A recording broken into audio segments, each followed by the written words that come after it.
out by himself, as you might have guessed, and he's got a 4.5-minute lead over the main field. It is the Ukrainian Dmytro Grabovski. Here he is for the ISD team, and hang on to this lead as long as possible, but looking over his shoulder, and given the fact that today really sets up for a mass sprint with a flat run into the line, you can be sure that a lot of these teams back in the main field that's being led by Garmin right now, that they're going to have their attention set on getting their sprinters in position. No doubt about that. We also see a couple interesting jerseys here. The Stars and Stripes, BMC's George Hincapie to his front and left. Cadell Evans also on the team in the white jersey, the world champion. They've made some big acquisitions over the winter, including Alessandro Ballan. And here is the race profile. The green line indicates where we are right now. A few small bumps along the way, no serious climbing today. And the one final climb comes just about 8K from the finish line itself, so we could see some action right there. But as we saw Hincapie up there a moment ago alongside Evans, and you mentioned Alessandro Ballan, the trio of stars that have come to BMC, and they're racing for the first time, all three together in one race here at Tirreno Adriatico this year. Really a lot of guys here. Is Garmin, one of the second riders there on the Garmin team, waving the hand. That's basically saying, hey, motorcycle, you're getting great shots for TV, but you're in our way. We need you out of the way here. This is tricky conditions. You can see them slowing down here.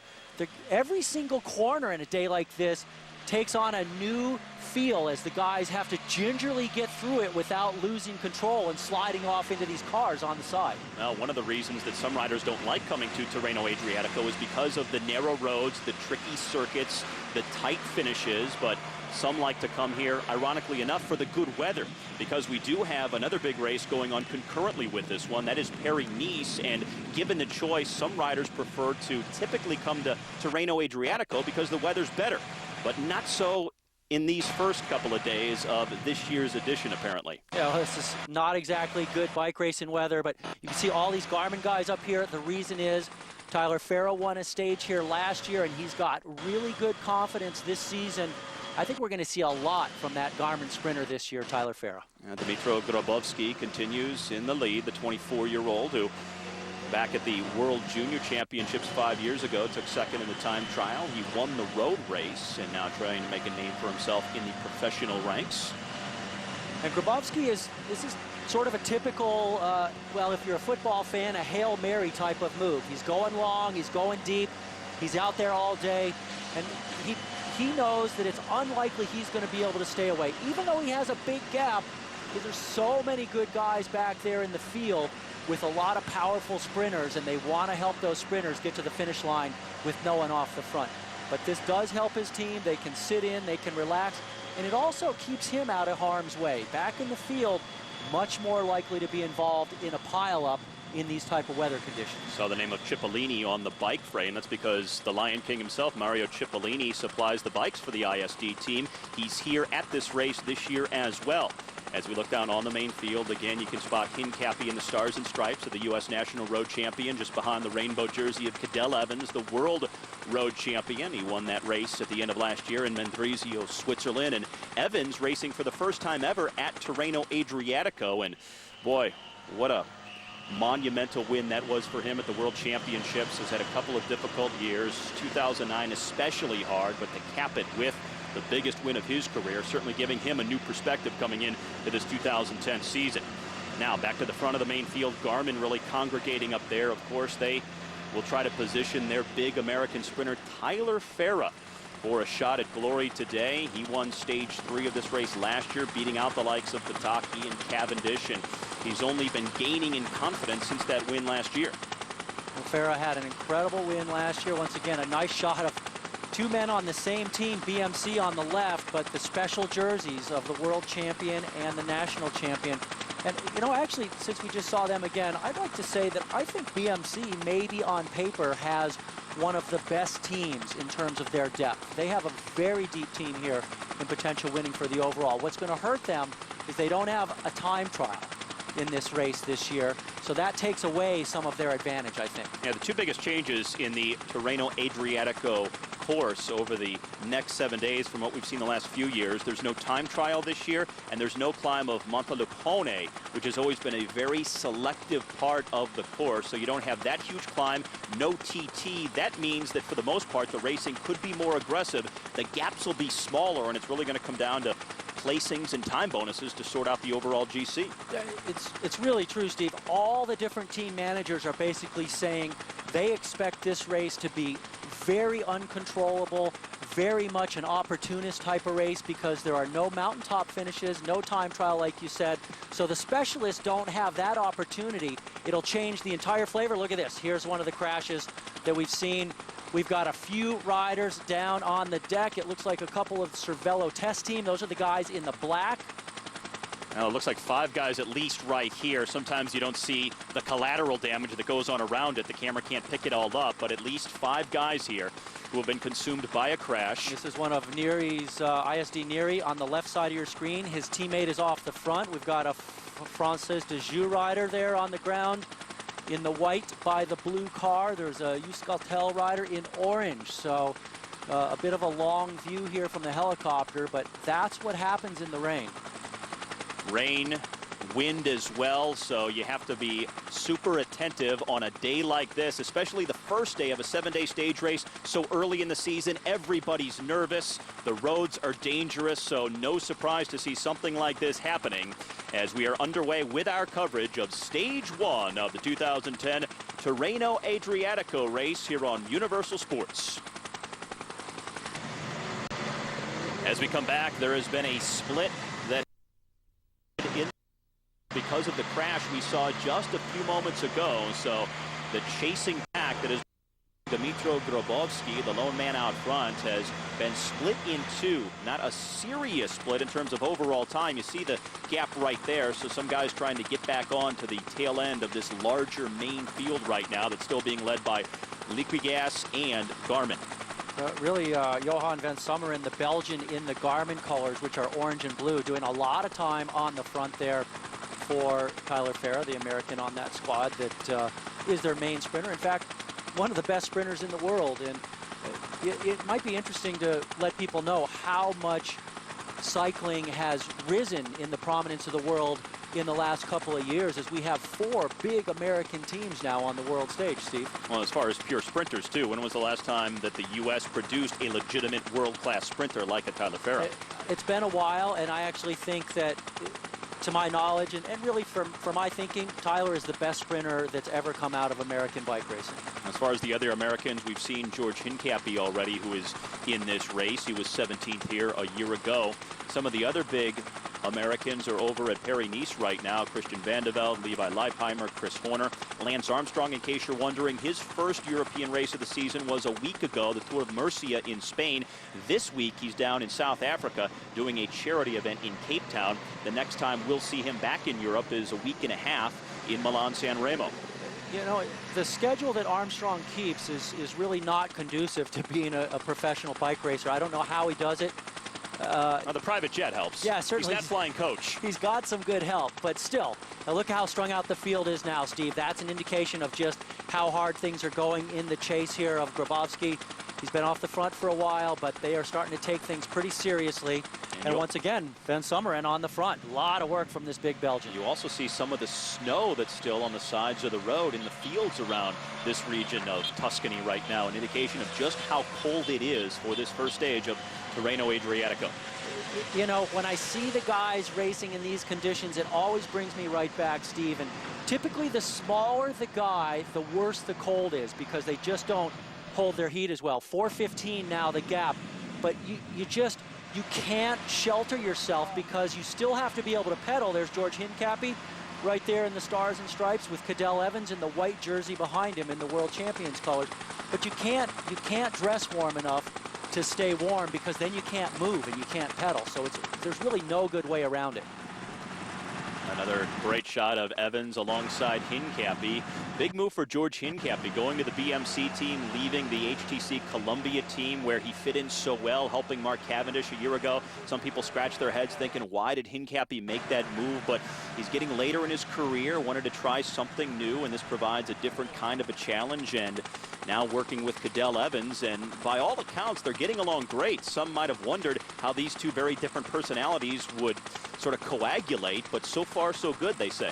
Yeah, in fact, I went to their team camp just a little bit earlier this year in California, and you know, guys like Alessandro Balan and Cadel Evans said, look, once Hincapie was on the team, that gave it more credence, and they were more interested in coming to the program, and it got bolstered a lot because George said yes very early and gave a lot of people confidence. So Liquid Gas still up there with Garmin. We also see the team of Saxo Bank, HTC Columbia.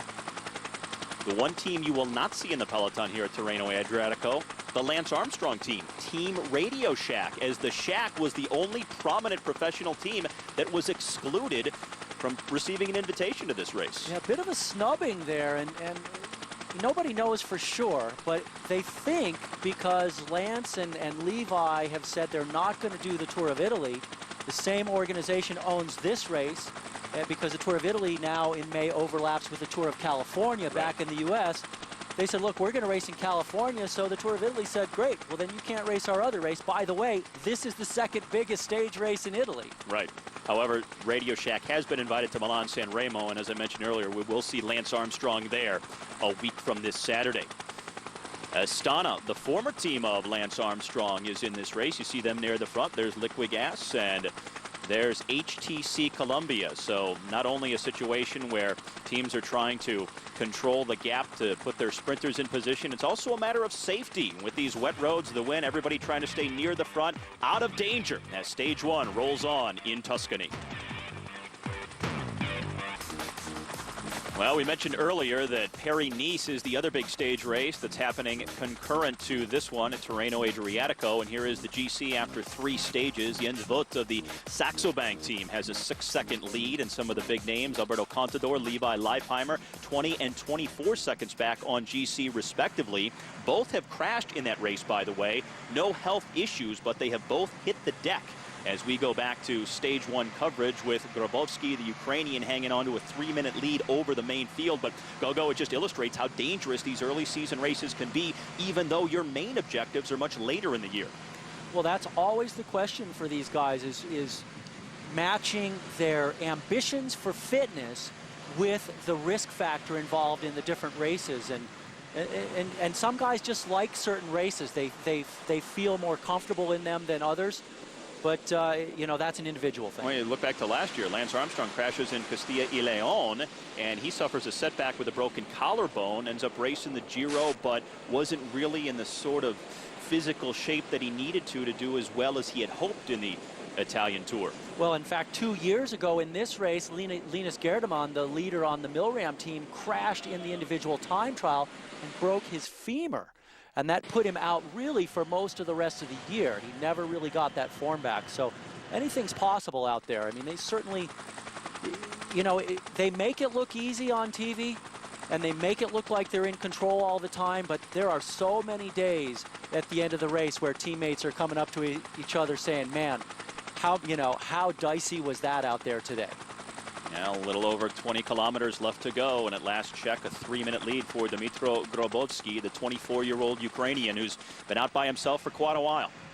Yeah, tough day for the Ukrainian there. And Cipollini actually now coming in with the bike sponsor of that team, but last year he was kind of an advisor to the team. He seems to like this ISD program. And you know, what's weird is this is an Italian team, ISD, Neri, with the guy off the front. But here he is with Grabowski. But they're sponsored by a Ukrainian company.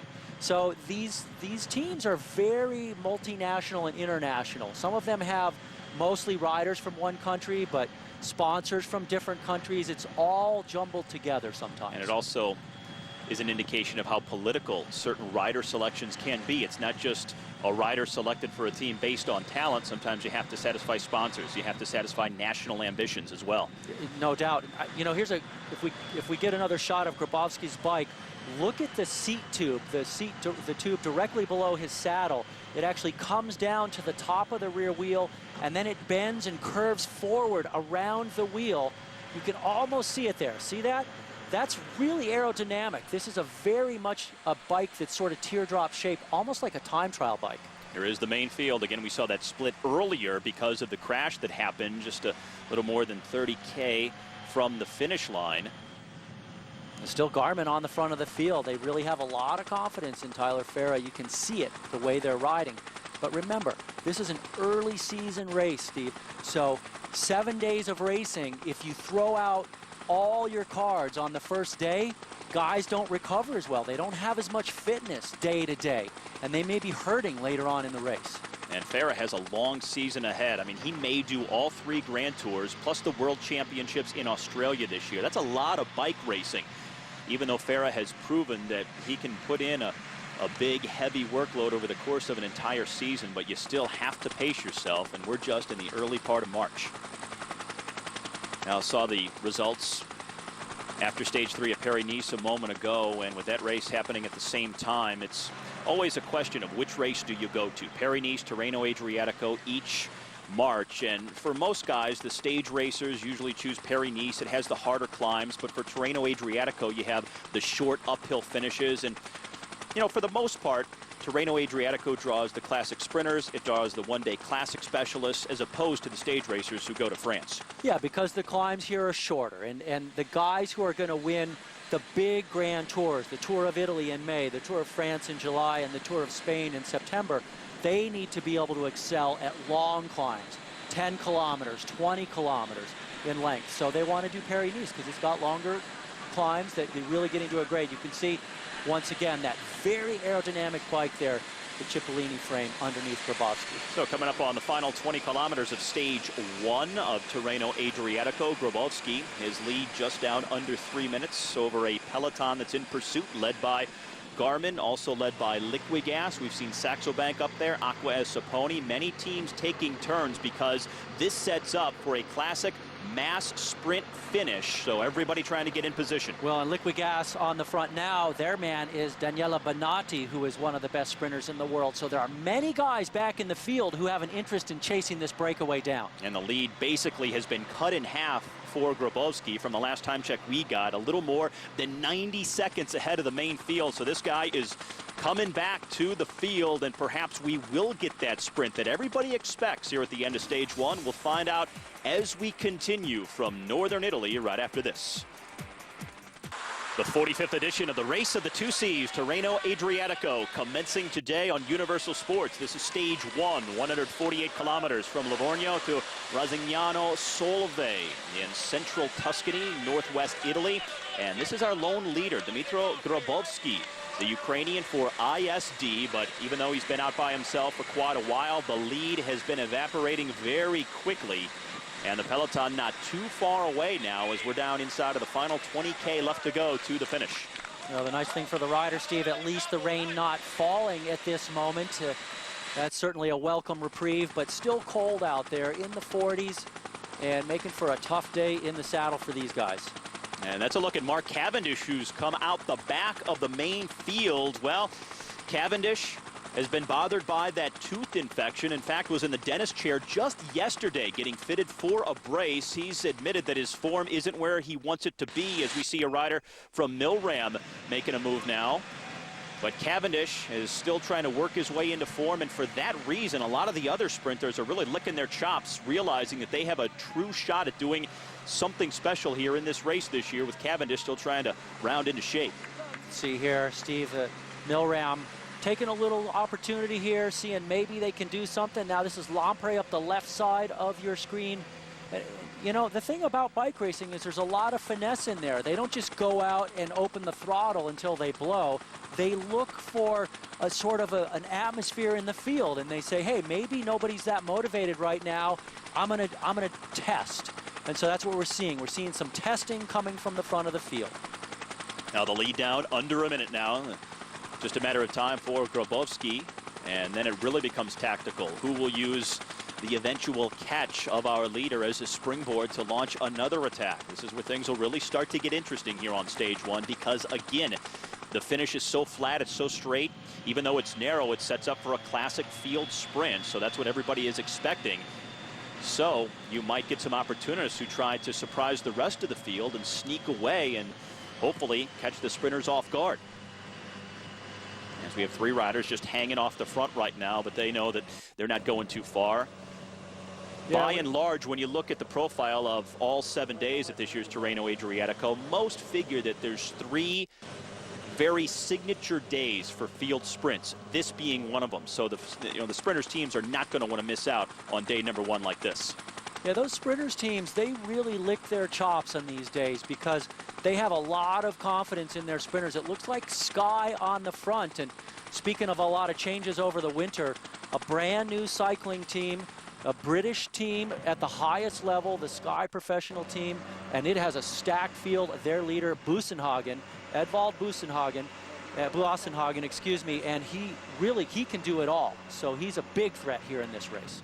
And again, some riders trying to just creep away from the front, but still not going anywhere, and the roads appear to be drying somewhat, so that is good news. Hard to tell how much wind is still out there, but something you will see as they come into the town of Rosignano Solve, the finishing town, and they'll see the finish line twice as they hit it one time, do a circuit, and then come around to finish the actual stage. It's very narrow. There are some twisting roads, but the run-in is straight and flat, but it is still a very narrow patch of road, which could make that sprint pretty tricky. Now this is Grabowski, the Ukrainian who's been leading for so long, but now it's just seconds from him to back to the main field. And Steve, you can still see the patches of snow that remain on the road in some places. So, you know, it's anything can happen, but you can see how close the field is. The field right behind these 3 riders, insignificant gap for them.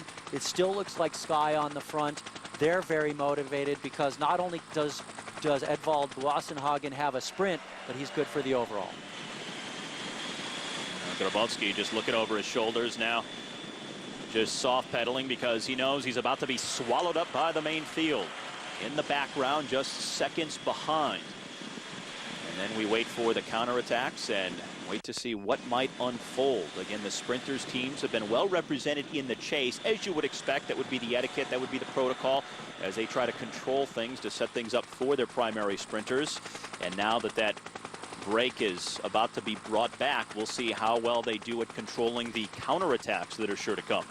Well, now, after all the work Grabowski's done off the front with his teammates sitting on, he really hopes that a guy like Giovanni Visconti or Leonardo Scarzelli take advantage, and they're fresh and they're looking for the moves.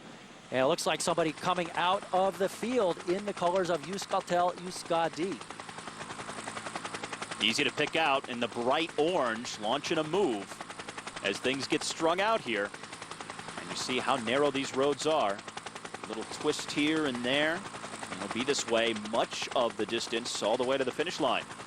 Team Sky still out front, and that is Pablo Urtasun of the Euskaltel team. And he has passed Grabowski here. So he is now the new leader out on the road here in stage 1. And he's really making a big show of this. This isn't just a move to test the legs of the others. He's trying to make this stick if possible. Yeah, interesting to see, Steve, because he's all in on this move, but he's by himself. He still has a ways to go, and he's really their overall sort of general classification leader, that GC being the guy who could win the overall. So normally they would save their legs and go maybe in the mountain stages later on, but he's going for it right now, so, you know, good on him. And the rain is coming down once again. Euskaltel, by the way, has not brought their A-team here. That's why Pablo Urtasun is the team leader. Many other marquee riders are over at Paris-Nice this week. Well, he actually had no victories last year. Back in 2008, he won a couple of smaller races in Spain, and 2007 as well. He tends to stick to racing Spain, Italy, sort of this part of this region of Europe. This would certainly be a big, big win for him if he could pull a stage win off here. Now on the off ramp here, you just got to be so careful around these turns. Almost can't be careful enough, especially with the white lines, and the racing will get more aggressive, also more dangerous as you get down into the final kilometers. So go if you're a team director or if you're a rider, how do you play this out? Because the sprinters obviously are going to want to battle to get in position, but do you use these conditions to your advantage and try to launch a move, or do you just try and play it safe, saying, you know what, it's too dangerous, this race has 6 more days, I need to lay back? You know, Steve, it really depends on the mentality of the sprinter. Like, if you're Robbie McEwen, hey, man, that guy never cares if it's dangerous. You know, he'll take any chance anytime he gets one. And look at this turn. Speaking of dangerous, more than a 90-degree turn with a nice big white stripe in the middle. That's why the helicopter gets a nice long shot there, because they figure somebody's going to fall down. But so far, they're all taking it very easily. What you'll also notice, though, is these guys at the back that are still coming into the corner, the guys that have come out of the corner have already sprinted up to 30 miles an hour, and the rubber band effect at the back is an absolute leg killer. You see how tight it is, not just a very sharp turn, but the barricade is forced in towards the curb itself, so you have to slow down. There's just no question about it.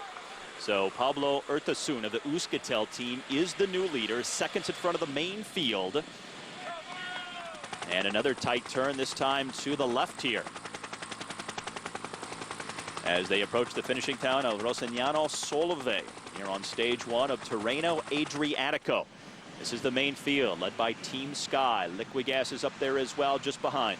And this gives them a little bit of chance to see the finishing stretch, because the next time they come around here, they will actually get to the finish line. So they have this one circuit now. Now coming up to the finish line, and then the circuit begins around Rossignano Solove. And you see just how close everybody is here as they hear the bell, and that means one lap around the town as they close things out in stage 1 of Tirreno Adriatico. The entire race almost together. We bring you back for the closing kilometers of stage 1 at Tirreno Adriatico.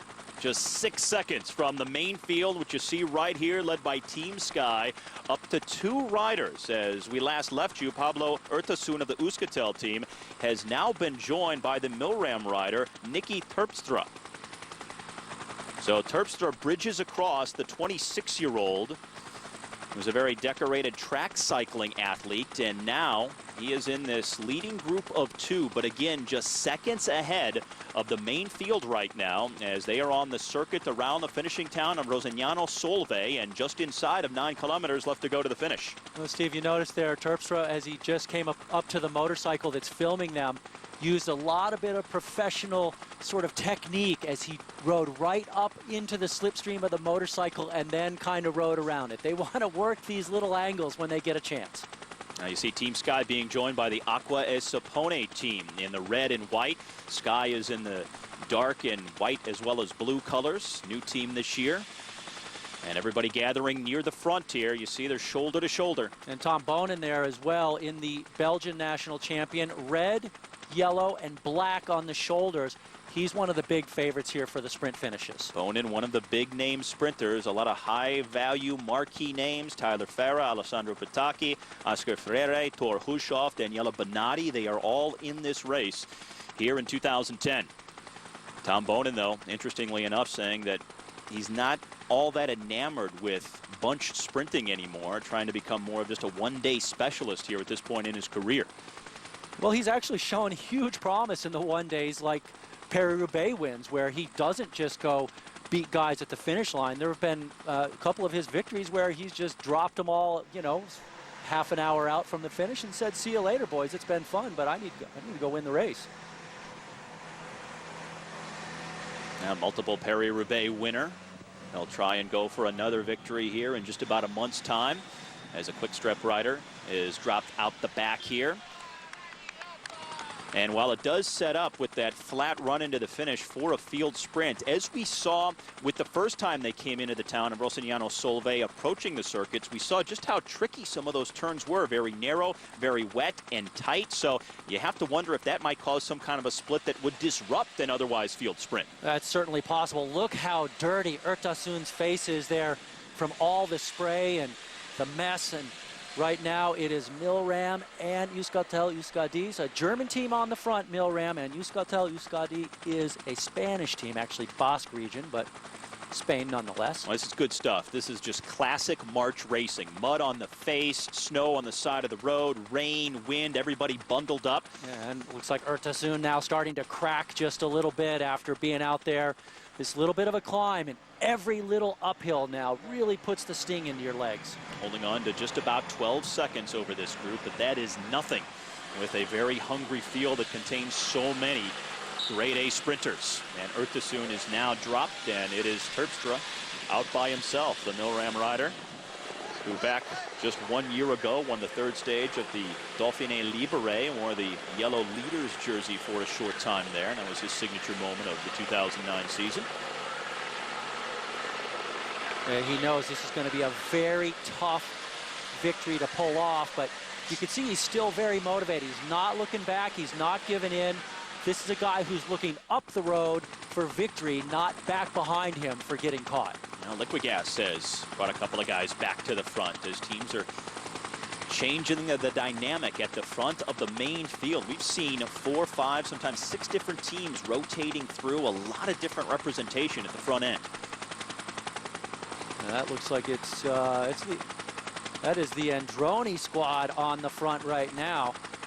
Fabio Tabore, and actually his teammate won this race overall last year, Michele Scarponi. And Scarponi's a man who actually does well and pretty well in the time trials. He's good in the punchy climbs. Since there is no time trial here this year, he's a real danger man for a repeat victory.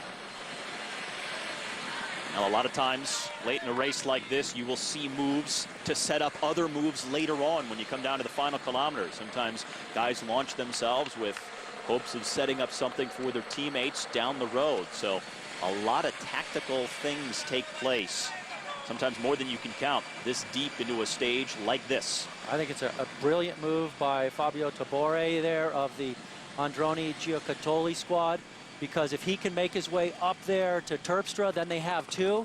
But back here, this is Tom Bonin on the left side of your screen. Look at him moving up, but has no teammate taking him to the front.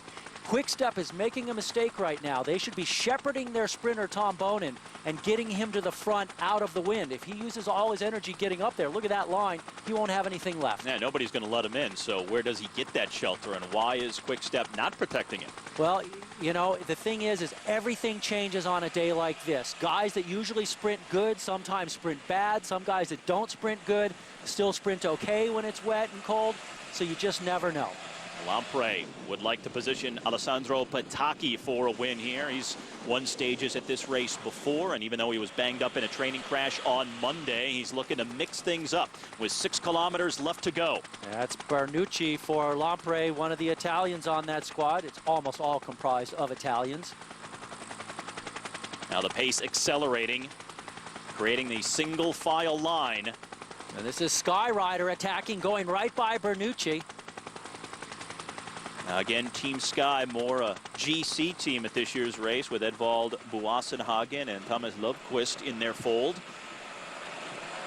Not a team with a lot of sprinters at this year's Tirreno Adriatico.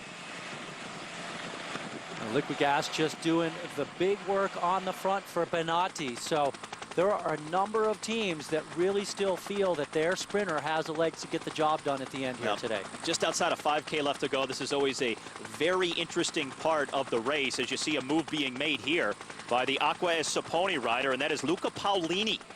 Oh, Paolini, he's had a good season already. This is a man who's on form. It looks like Matty Breschel on his wheel, the Danish national champion indeed on Saxo Bank. And there's another rider coming up behind. This is a multiple rider move with only a few K left to go. This is very interesting. Well, Paolini just last week, the team leader for this squad, was riding in support of him at the Eroica in Italy. That's Linus Gerdemann, who has made it to the back as well. Now under 5 kilometers left to go. This is a very dangerous move considering the riders that are in this break. Both Paolini and Breschel can sprint pretty well. Linus Gerdemann, a good GC rider as well. He could be a factor here, and they're getting a little bit of a gap over this main field that has to be concerned at this point with 4.5K left. They got to be very concerned, Steve, with Gerdemann up there, especially that guy. If you give him an inch, he could win this bike race overall. You cannot let a threat like Linus Gerdemann get up the road and get some time today. And this is the pain at the back of the main field as we move back to the front. And another rider from, it looks like Esteparn, is able to bridge across. That is Pablo Lastras, the 34-year-old veteran. The Spaniard for the Esteparn team, making it a group of 4. Very savvy move by Lastras, seeing a potential move that may stick away here. And he pops across and back to the front of the field. It's Liquigas in the lime green, Sky in the second spot, then more Liquigas, then there's some Katusha. Not one team on the front in big numbers, but it looks mostly like Liquigas is really devoted to chasing right now. With under 4K left to go, these sprinters teams are certainly concerned by what's happening just a little bit up the road. It's not a huge gap right now, but the riders that are in that gap are certainly pushing the pace. They have the ability to stay away given the technical nature of some of these turns that are coming up. So even though it sets up for a sprint finish, if these guys get a significant gap, we're not going to get one. Well, and look at this man on the front right now, Luca Paolini, Acqua Sapone. Let me tell you a little bit about him. He has already had a couple of top 10 places in Italy this year, and just about a week and a half ago, he was 4th in Omloop Net Nussball, excuse me, and that was a pretty nasty day, just like today. Now these 4 riders sensing that they maybe are onto something here. So now they might start thinking amongst themselves, what will the dynamic be? If you're a guy like Linus Gerdemann, you're probably thinking, well, Paolini or Breschel, they could out-sprint me in a true sprint to the finish. So do I try to attack them now? Do I wait? Take my chances. So the game within the game is about to start. I think if you look at that, you just laid it out exactly right. Matty Breschel, the Saxo Bank rider, the Danish national champion, he's got a big plus on his back in white, and his jersey is red. He's a good sprinter. He's won races like the Philadelphia International Championship, as well as his Danish National Championship. He's a fast guy. He's right there on the right side of your screen. The other guy is Paolini with a good sprint. There's Gerdemann of Milram now at the front. He may feel like this race owes him one because 2 years ago, the 08 edition, he crashed and broke his leg during the time trial. It kept him out of both the Tour de France and the Beijing Summer Olympics that year, and now trying to bounce back on stage 1 in 2010. And now we're into the final kilometer. And, you know, it's interesting to see Pablo Lastras, the Esteparn rider, is really more of a domestique for that squad. So this is a big deal for him.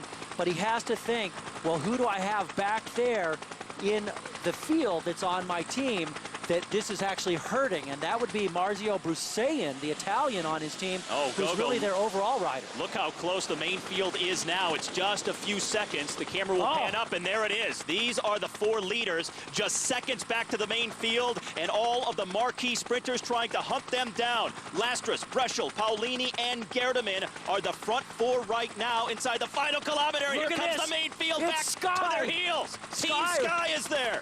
Right on the front, Sky bringing it back. This is the final corner. It's a long way to the finish. After 3.5 hours, it's going to come down to this. It looks like everybody is just about together. Who's going to open up the sprint here in the final few hundred meters? Nobody content to step on the gas just yet. Paolini leading it out. It's Breschel on his wheel. Gerdemann in the back. This looks like it could be Breschel's day. Well, they do have a small gap over the main field right now. Have the sprinters missed out? We will have to see. It looks like Lastras is going to open it up. Gerdemann trying to come around him. Did Lastras go too early? Here comes Linus Gerdemann, the German, who takes him at the line for a thrilling win on stage 1. You can see them congratulating each other first and second. Actually, really surprising to me to see Gerdemann win the sprint over Breschel, probably because of the cold day. A great victory for Linus Gerdemann. Boy, oh boy, what figured to be a day for the sprinters turns into a tactical move at the end. And look at Gerdemann gritting his teeth and just edging out the Esteparn rider, Pablo Lastras, for the win. DC man for Milram outfoxes the sprinters. Geerdeman takes stage 1.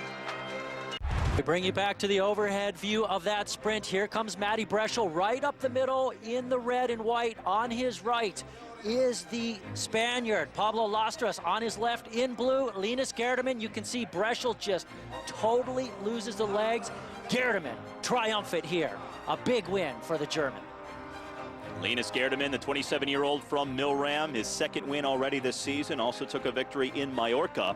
And with a time bonus for winning, he is also the very first leader of this year's Tirreno Adriatico. George Hincapie, you see him over 5 minutes back. It's because he suffered a flat tire with about 7K to go, so that was his issue there. But Linus Geerdeman, he's going to be a player this week. He's going to be a big player. Mark Cavendish also down at the bottom of the screen, lost 5 minutes and 9 seconds as well. So a tough day for a few of the favorites. So Linus Geerdeman will wear the first overall leader's jersey at this year's Tirreno Adriatico. And not for Todd Gogulski, I'm Steve Schlanger. Thanks for joining us. We'll see you all week long, in particular tomorrow for Stage 2, right here on Universal Sports.